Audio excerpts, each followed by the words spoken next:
Hello students, आज के इस सेशन में हम इम्पॉर्टेंट पॉइंट्स जो हमको फाइनल अकाउंट्स प्रिपेयर करने के लिए इम्पॉर्टेंट पॉइंट्स, कीवर्ड्स जो बोलते हैं ना हम, कीवर्ड्स पॉइंट्स टू रिमेंबर, वो वन बाय वन कर लेते हैं before we start to the practical sums. Okay, तो यहाँ पे फर्स्ट की पॉइंट दिया है कि each item from the trial balance will be included only once in a final account. हम फाइनल अकाउंट में जो ट्रायल बैलेंस से कोई भी एक आइटम उठाते हैं, समझो सेल्स उठाया हमने, ठीक है, तो हम उसको एक ही बार उसको हम ट्रेडिंग अकाउंट में शो करते हैं बाय सेल्स करके, ठीक है। सो ये यहाँ पे अगर कोई भी आइटम है, सेल्स है, समझो रेंट है, तो रेंट होगा तो वो प्रॉफिट एंड लॉस में आएगा, तो एक ही इफेक्ट उसका, या तो प्रॉफिट एंड लॉस का इफेक्ट हो सकता है वो, या ट्रेडिंग का हो सकता है, या बैलेंस शीट का हो सकता है, और कोई वर्किंग सेक्शन हो सकता है। तो इनको हम ट्रायल बैलेंस के आइटम्स का एक ही सिंगल इफेक्ट शो करते हैं अनलेस एंड अनटिल कोई हिडन एडजस्टमेंट हो। अगर हिडन एडजस्टमेंट है तो उसका इफेक्ट हमने एडजस्टमेंट्स में देखा है कि कैसे हमको एडजस्ट करना है, और प्रैक्टिकल सम करने के टाइम पे तो आना ही है आपको। तो ईच एडजस्टमेंट, अभी हर एक एडजस्टमेंट के 2 इफेक्ट्स होते हैं फॉर द सिमिलर अमाउंट होने के लिए। इसमें हमने देखिए एडजस्टमेंट्स में हमने एक जो गुड्स डिस्ट्रॉयड बाय फायर का हमने देखा था, इंश्योर्ड गुड्स जो इंश्योर्ड गुड्स है वो loss by fire, goods destroyed by fire हुआ, तो हमने देखा कि इंश्योरेंस कंपनी ने क्लेम जो दिया वो हमने एसेट्स के अंडर में शो करना है, ऐसे बात की। और है ना, कुछ अमाउंट जो है वो हमने प्रॉफिट एंड लॉस में दिखाया, लॉस बाय फायर का।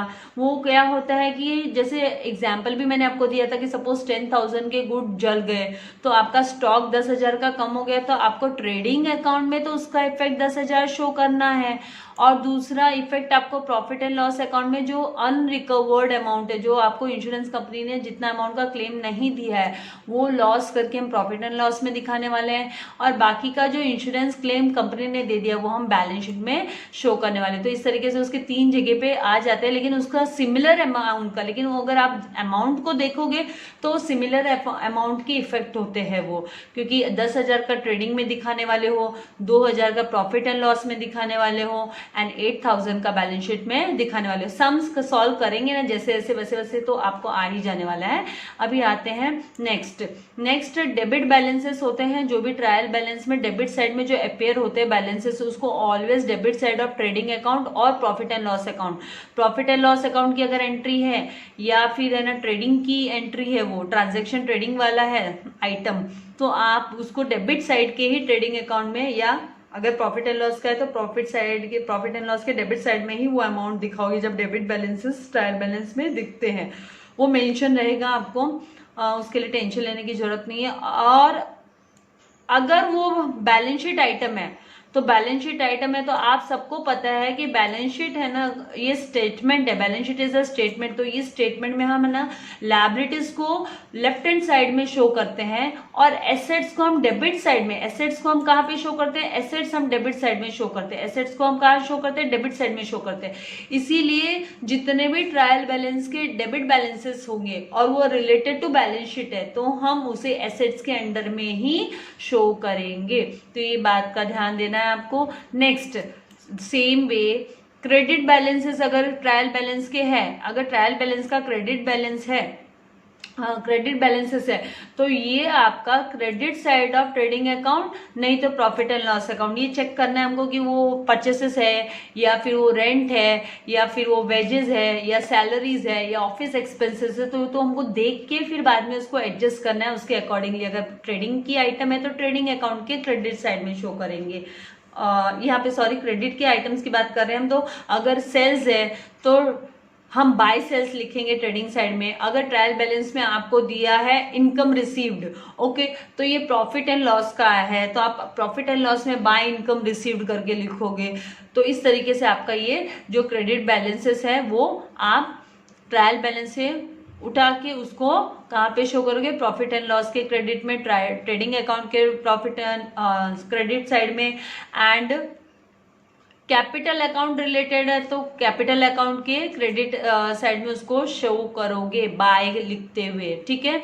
फिर बाद में आप अगर वो लायबिलिटीज मतलब बैलेंस शीट रिलेटेड आइटम है, समझ लो आप बैंक लोन ले लो, ठीक है, आपने ले लिया बैंक लोन, तो वो बैंक लोन है ना आपका लायबिलिटीज के अंडर में आने वाला है, बैलेंस शीट के लायबिलिटीज। अभी लायबिलिटीज आप देखोगे कि अरे टीचर ये तो लेफ्ट हैंड साइड में लिखा हुआ है, हम ट्रेडिंग अकाउंट में और प्रॉफिट एंड लॉस अकाउंट में तो लेफ्ट हैंड साइड में डेबिट के आइटम्स दे रहे हैं, लेकिन यहाँ पे बैलेंस शीट की जो स्टेटमेंट हम बनाते हैं तो उसमें फॉर्मेट है आपका जो लेफ्ट हैंड साइड का फॉर्मेट है वो लायबिलिटीज है, वो उसमें सारे क्रेडिट आइटम्स आते हैं, और जो एसेट साइड है जो आपका राइट हैंड साइड में होता है वो आपके क्या आते हैं, सारे के सारे डेबिट वाले बैलेंसेस वहां पे आते हैं, ठीक है।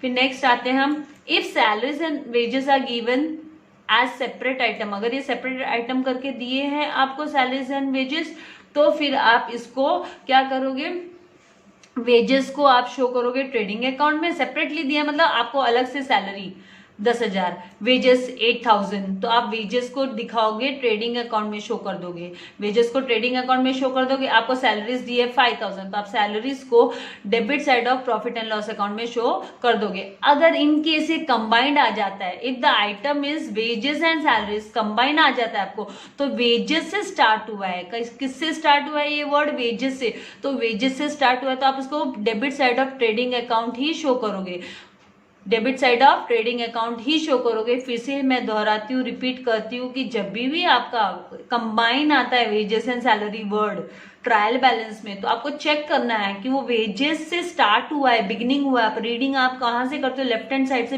रीडिंग करते हो, तो आप रीडिंग के टाइम पे वेजेस एंड सैलरीज आप रीड कर रहे हो मुंह में आपको, तो इमीडिएटली क्लिक होना चाहिए कि ये ट्रेडिंग अकाउंट में जाएगा। इसके वाइस वर्सा उल्टा, अगर आपको दिया है सैलरीज एंड वेजेस, आपको क्या दिया है, सैलरीज एंड वेजेस अगर आपको दिया है तो आप क्या करोगे, सैलरीज एंड वेजेस दिया है तो आपने सैलरी को पहले रीड किया, तो ये आपका प्रॉफिट एंड लॉस अकाउंट के डेबिट साइड में आप इसको शो करोगे। तो इस तरीके से ये आपका यहाँ तक हो गया 5 पॉइंट्स। अभी आते हैं हम 6 पॉइंट पे।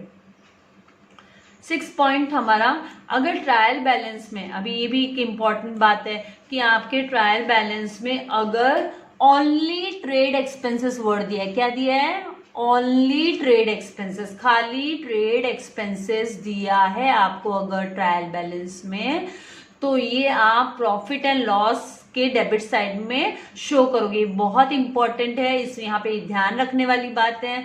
ओनली ट्रेड एक्सपेंसेस है तो आप इसको प्रॉफिट एंड लॉस अकाउंट के डेबिट साइड में शो करोगे।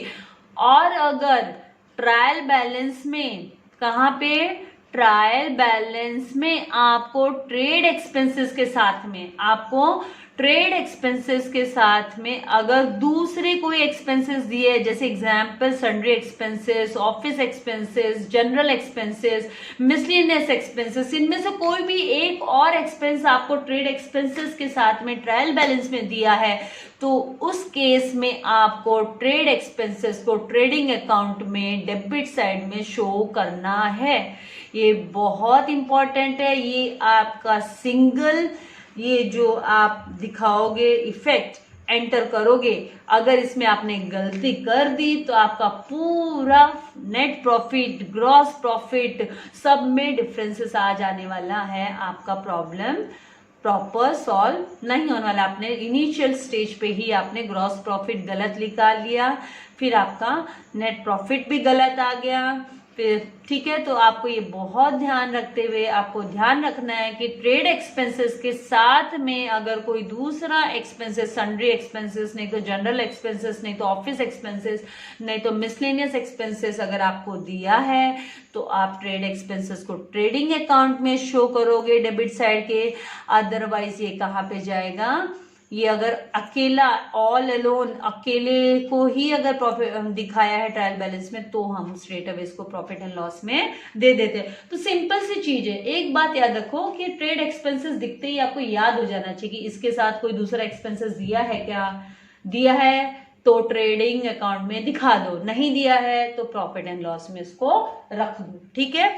अब आते हैं नेक्स्ट, हम आते हैं अभी नेक्स्ट सेवेंथ एडजस्टमेंट पे। तो सेवेंथ पॉइंट पे पॉइंट्स टू रिमेंबर, आपको क्या याद रखना है, the adjustments for bed depth. अगर बेड डेप्थ के लिए एडजस्टमेंट्स है उसमें आपको provision for bed depth and doubtful depth दिया है, तो इसके इफेक्ट आफ्टर अदर एडजस्टमेंट। तो आपको क्या करना है, पहले जो दूसरे एडजस्टमेंट्स है फॉर डेटर्स के लिए अगर कोई दूसरा एडजस्टमेंट है, समझ लो आपको अनरिकॉर्डेड सेल्स है, तो अनरिकॉर्डेड सेल्स को पहले ऐड करोगे, राइट, क्योंकि डेटर कौन होता है, हमसे माल खरीदता है वो होता है, तो वो उसको आप ऐड करने के बाद में ही आप बेड डेप्थ का उसमें एडजस्टमेंट करोगे। सच दैट, यहाँ पे एग्जाम्पल देखो, such that adjustments can be unrecorded sales, देखो दिया भी है। और मान लो ड्रॉइंग्स इंक्लूडेड इन डेटर्स में ड्रॉइंग इंक्लूड हो गया, तो पहले ड्रॉइंग्स को माइनस करो, फिर उसके ऊपर आप provision for bed depth calculate करो। अगर ड्रॉइंग्स ट्रीटेड एज सेल्स, अगर हमने ड्रॉइंग को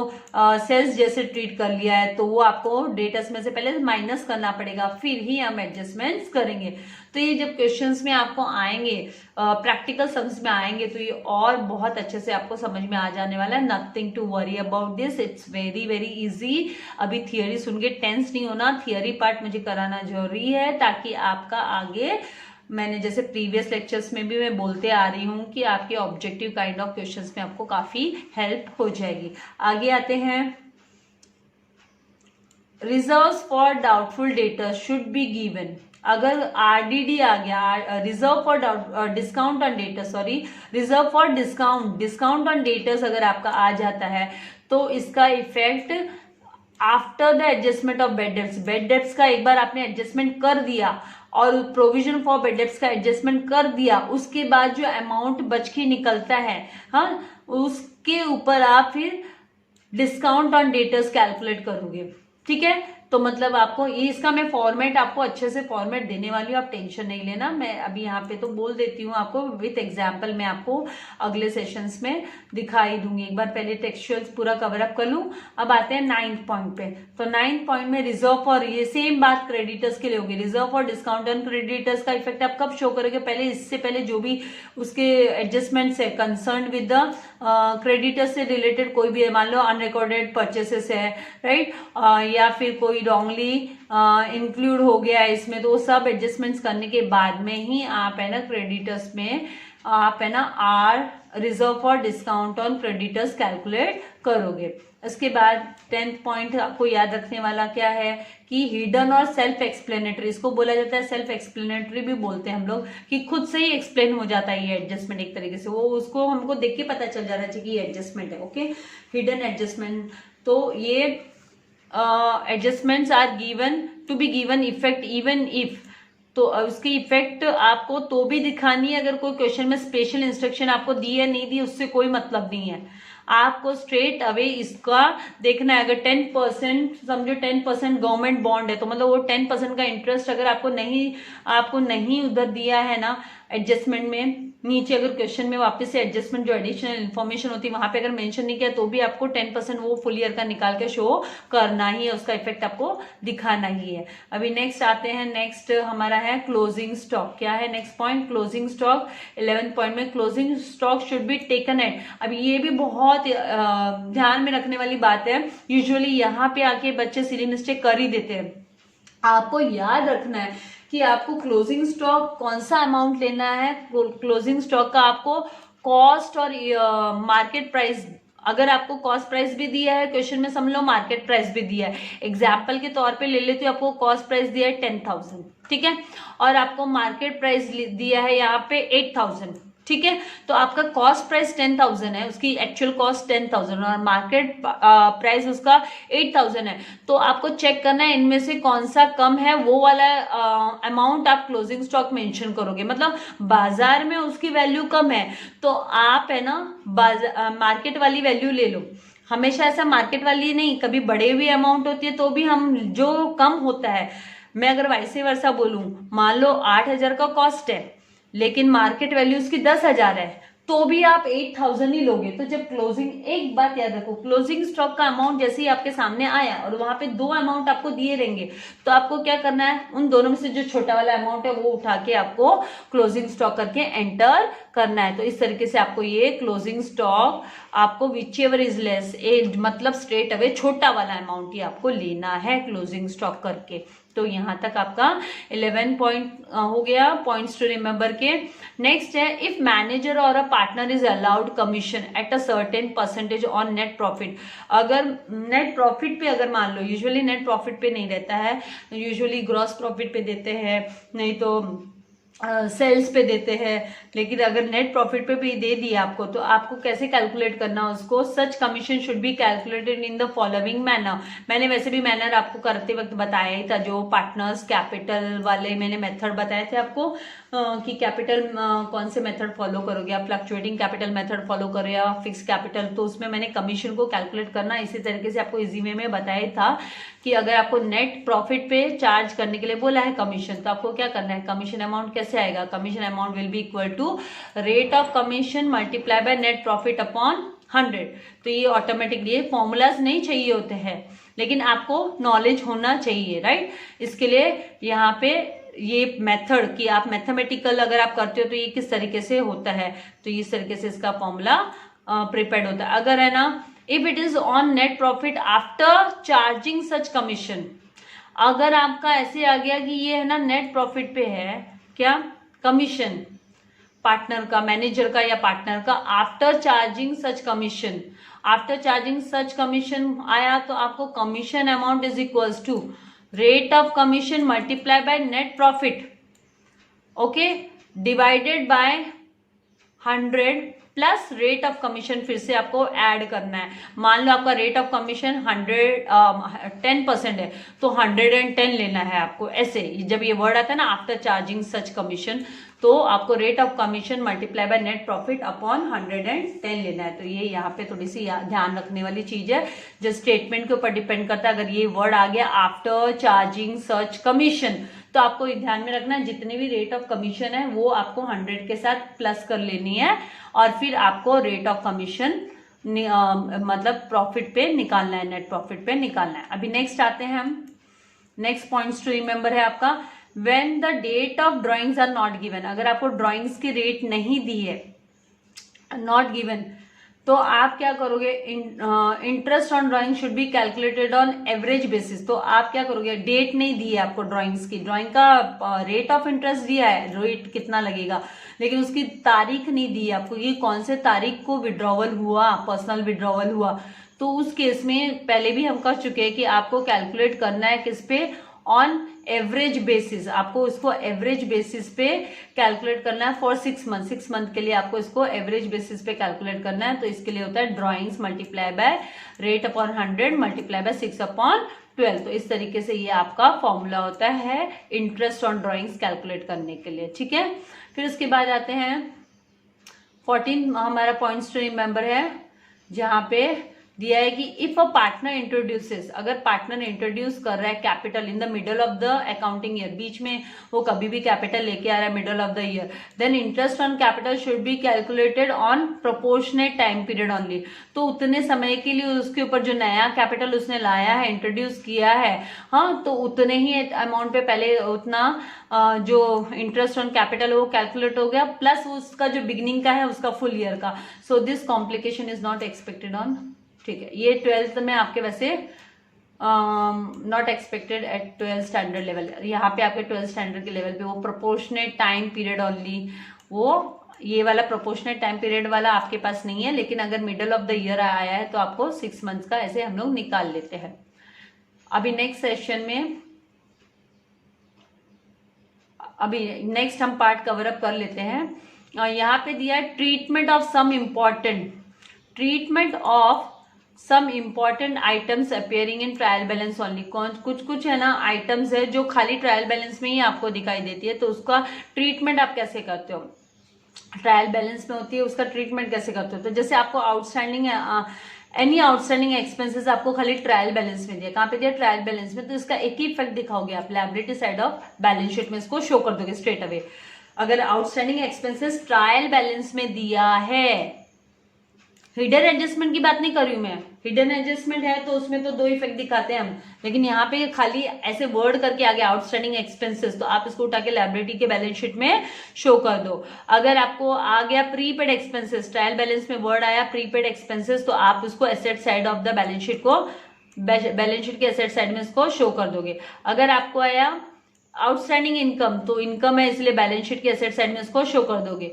अगर आपको क्वेश्चन में आ गया ट्रायल बैलेंस में कि इनकम रिसीव्ड इन एडवांस, तो ये प्री रिसीव्ड इनकम है, तो ये आपकी लायबिलिटी होगी, तो लायबिलिटी साइड में आप इसको जस्ट शो कर दोगे। फिर नेक्स्ट है डेप्रिसिएशन। अगर ट्रायल बैलेंस में डेप्रिसिएशन लिख के आया है, ठीक है, ट्रायल बैलेंस में डेबिट के अंडर में डेप्रिसिएशन का अमाउंट दिया है, तो आप खाली इसका एक ही सिंगल इफेक्ट दिखाओगे, वो भी कहाँ पे, debit side of profit and loss account, इसको शो करोगे। Loss on sale of any asset आपको दिया है, ये कहाँ दिया है आपको, मैं कब की बात कर रही हूँ, मैं एडजस्टमेंट्स की बात नहीं कर रही हूँ, ये मैं बात कर रही हूँ जब ओनली ट्रायल बैलेंस में ये दिख रहा है अमाउंट खाली डेबिट के कॉलम में ट्रायल बैलेंस के, तो आप इसको debit side of profit and loss show कर दोगे। अगर गुड्स विड्रॉन बाय पार्टनर दिया है, मतलब ड्रॉइंग्स है, तो ये भी आप debit side of capital account और करंट अकाउंट। ये जब कैपिटल और करंट दोनों एक साथ हम कब बनाते हैं, जब हमको फिक्स कैपिटल मेथड पूछते हैं, क्या फिक्स कैपिटल मेथड।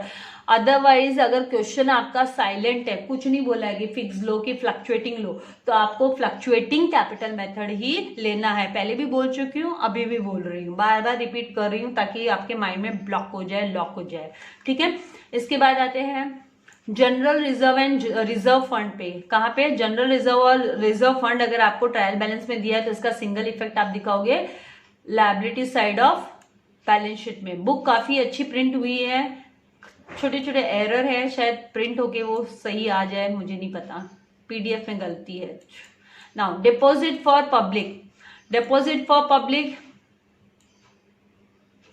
ये भी आपको ट्रायल बैलेंस में दिया रहेगा, तो आप इसको liability side of balance sheet show कर दोगे। फिर goods distributed as free samples, तो इसको भी आप debit side of profit and loss account इसको शो कर दोगे, ठीक है।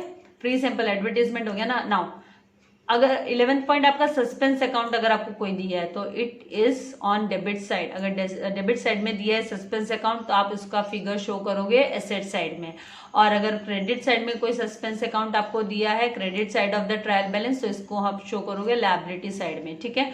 फिर नेक्स्ट आपका 12th टर्म है कि bank for collection of bills. ये है ना बिल्स ऑफ एक्सचेंज में आएगा आपको, ट्रेड बिल्स में, जहां पे हम बिल्स रिसीवेबल और बिल्स पेबल की बात कर रहे हैं ना, वो पूरा टॉपिक एक हमको पढ़ना है, तो उसमें आने वाला। तो यहाँ पे ये एक टर्म है कि बैंक फॉर कलेक्शन, बैंक है ना चार्जेस लेती है, कलेक्शन चार्जेस लेती है बिल्स के ऊपर, वो बिल्स रिसीवेबल और बिल्स पेबल का जो ट्रांजेक्शन कवर अप करा के देती है, इंटरमीडिएट का काम करती है एजेंट का, तो वहां पे बैंक चार्ज करती है, तो वो आप दिखाओगे asset side of balance sheet में, bank for collection of bills. तो इस तरीके से आपका क्या हो गया, ये treatment of some important item जो खाली ट्रायल बैलेंस में ही दिखती है, तो उनको उठा के, वो एडजस्टमेंट्स नहीं है तो उसको उठा के खाली सिंगल आपको इफेक्ट दिखाना है।